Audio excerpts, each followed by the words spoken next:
You've seen the thumbnail, you know this is a massive milestone in terms of this project. The Gullwing body has arrived. And in the second episode, I chopped up that poor SLK into 1,000,001 pieces in preparation for the body to arrive. So in this episode, I take a deep dive into all of the details and all of the parts supplied as part of this kit and share my vision of this build with you.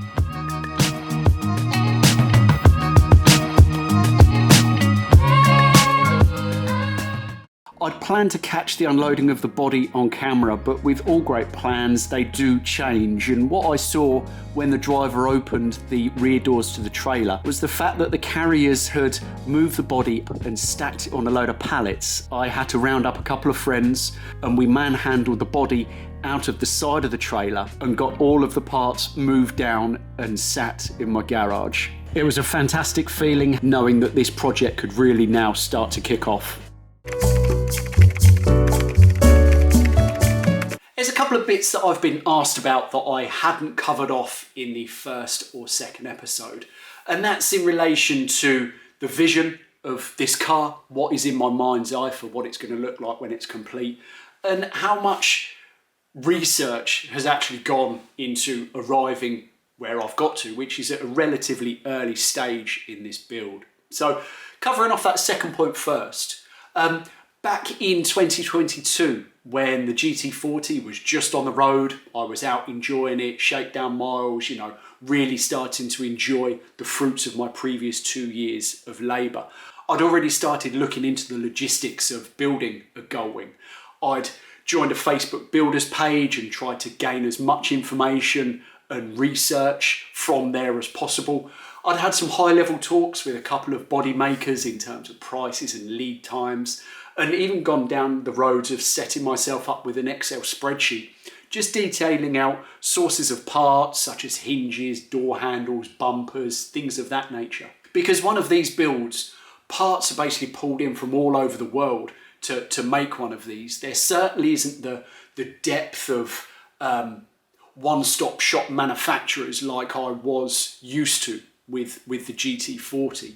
So it's the critical sort of shopping list which really helps you put one of these together. But because of at the time the GT40 was newly on the road, it sounds weird, but it almost felt like I was cheating on that car by looking at a new project already. So I put this way on the back burner and subsequently had 2 amazing years with the GT40 out on the road, racking up hundreds of miles, picking up some awards at shows that I went to. And as I've covered before, with the natural conclusion of that build, with the car then sold and the space freed up, it then allowed me to dig out all of those old files and pieces of information and really start to kickstart this project. And at the same time, allow my sort of mind's eye to start fine-tuning all of those details which I'd stopped myself previously because I still had the GT40. So the vision of this build, and it's an interesting one, and hopefully it's one that is going to appeal to a lot of you as much as it does to me. As the scene has evolved, there are manufacturers now offering wide arch cars, speedsters, roadsters, call them what you like. But for me personally, I wanted that absolute classic exterior. So this build is going to have all of the correct bright work, so the bumpers, the door surrounds, the handles, the hinges, the grille, etc. It is going to look as close to original as I can possibly get it. Now, my own little spin on things will come by the way that it will be on air suspension, so I'll be able to dump it in the weeds when parked up. And also I'm planning a very special set of wheels. So exterior wise, it is going to look classic, but with my own twist. I already know the colour it's going to be. Likewise with the interior, I know where I'm going to deviate away from the original to create it and make it my own, but I know the colour of the main interior. I know the contrasting material that I want to put in there with it. So having that sort of time just to really sort of chew over the colour combinations, I now know, like I did with the GT40, right from that initial step, I knew what I wanted it to look like. I have that same vision for this Gullwing. So over the next year, 18 months, 2 years, however long it may take, I know that end vision that I'm going to be striving for.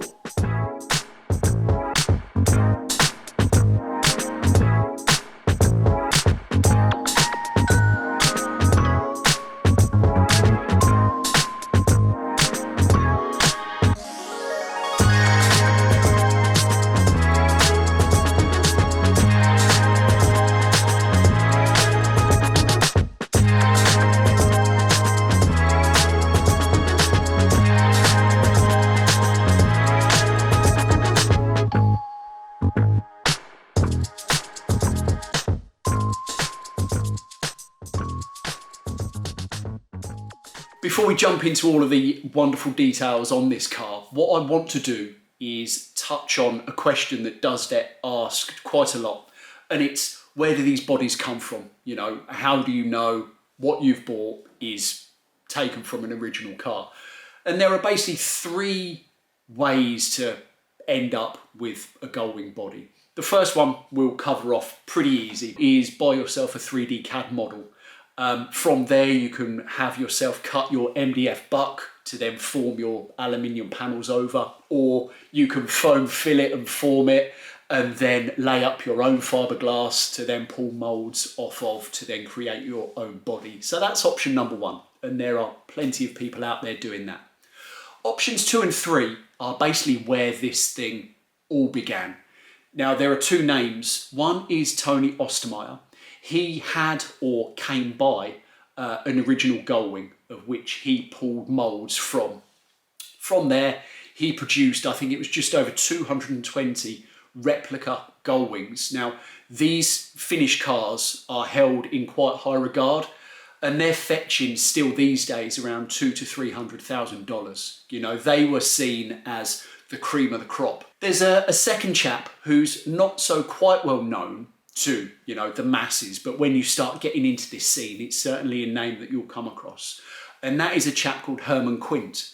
Now, my understanding of the story, and please correct me if you know better, which I'm sure there are people out there that do, is the fact that he owned an original Gullwing and he decided to pull moulds from that car.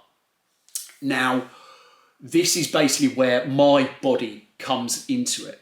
So Herman Quint's moulds, he built 30 odd cars. One of those replica bodies was sold, and from that body, the moulds were taken that now builds these body shells. If you've kept up, well done. So if you're sort of looking at the lineage, mine is a second generation body. This body, and I'll show you some of these parts, still has signs of welding, spot welds. You know, you can really see the original body within this body. So it's absolutely fabulous, and it's something that I, you know, really did sort of geek out on and was really quite taken with. So that basically explains the questions you need to be asking should you find yourself in my position. But however you see it, however you want to build your car, as long as you're happy, that is the important bit. So without further ado, let's start digging into the details on this car. Let's start at the front wing, and probably the second most iconic thing other than the doors are the wheel arch eyebrows. Now, this body mould was taken from a 1954 Gullwing. Now, from the initial build up to 1954, these eyebrows were separate to the body. They were removable. From 1955 onwards, they were blended into the main arch, and this line through here was seamless. So with it being separate, looking back at reference photos, you can see that there was some body coloured or black leather welting that used to run around the perimeter. And it's details like that that I'm really going to push to keep, because it's generally not a detail that people know, and they're certainly not fussed about recreating. But because this is such an early car, I really want to try and preserve that detail in this body. Now, whose ever body you find yourself buying, you'll generally get them in 5 or 6 pieces. So you'll get your main body, you'll get your inner and outer door structure, you'll get your inner and outer bonnet or hood structure, and same with the boot or trunk. So here you can see we've got the front door outer skin. Now what you'll be able to see on camera is this line here. Now that is the location of the original door handle. It gives me the exact location of where I need to cut it in and get it fitting. So that's a lovely reference to have, and something that is going to help locate the door and the door handle later in the build.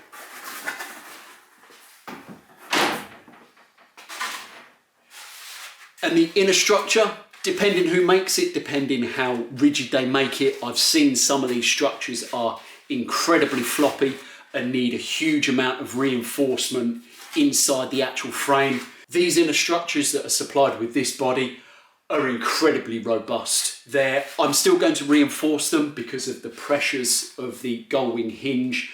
And then on the inside, if I spin this around, you can see the actual original holes for where the hinges go. You can probably see them better on this side here. You can see the holes, so you know exactly where to drill. You can see that there's still the ribbing of the reinforcement of the original body. It's just so nice to see those details preserved, knowing that there is the sort of history in these door panels.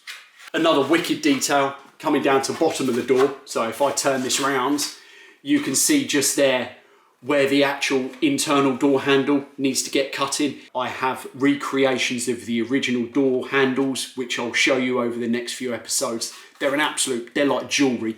So again, because they are the original size, they will fit in this original recess. Right, round to the rear quarter. If like me, if you're interested in building one of these, you've delved into every television program, every YouTube video, just basically anything you can get your hands on to, you know, immerse yourself into what it takes to build one of these as a replica.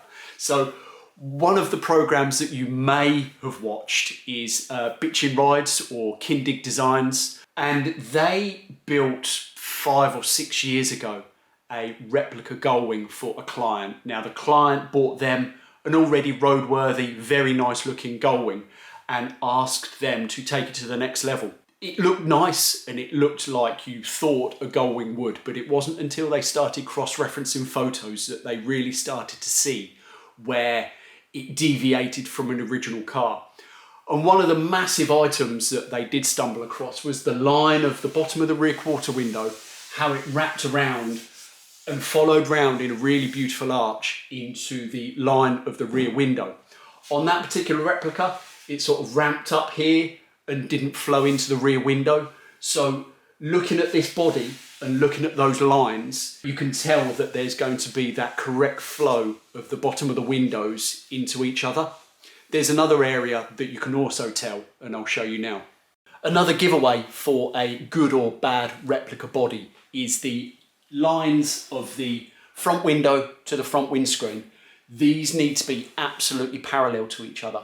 On the Kindig car, they found that there was an increase in width from the window frame to the bottom where it sort of bellies into the door. It actually got much thicker here.